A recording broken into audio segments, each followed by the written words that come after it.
কক্সবাজারের মাদক মামলাত 15 বছরের সাজাপ্রাপ্ত আনোয়ারা উপজেলার 4 মাদক কারবারিরে গ্রেফতার গজ্জি পুলিশ। দীর্ঘদিন ফালাই থাকিবের পরেও তারার শেষ রক্ষা নুময়। মঙ্গলবার গভীর রাতিয়ে আনোয়ারা উপজেলার রায়পুর ইউনিয়নত অভিযান চালায় এনে সাজাপ্রাপ্ত 4 আসামিরে গ্রেফতার গজ্জি থানা পুলিশ।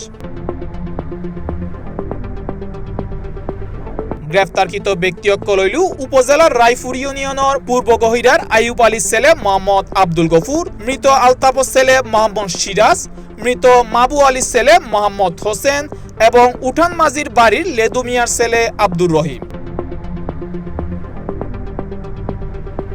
পুলিশ জানাই 2015 সালত কক্সবাজার সদর থানার অধীন বঙ্গোপসাগর এলাকাত র্যাব অভিযান চালায় এনে আনুমানিক 3,50,000 ইয়াবা সহ তারারে হাতে নাতে গ্রেপ্তার করে। পরে আদালত তারার প্রত্যেকরে 15 বছর সশ্রম কারাদণ্ড এবং 20,000 টিয়া জরিমানা করে।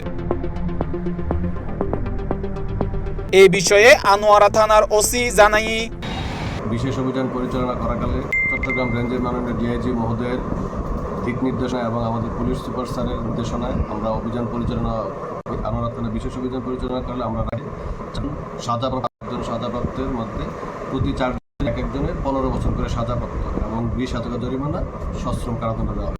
এই আসামিকে আমরা অনেকদিন ধরে আমাদের পিছনে আমাদের খোঁজাখুঁজি করছি, অব্যাহত ছিল।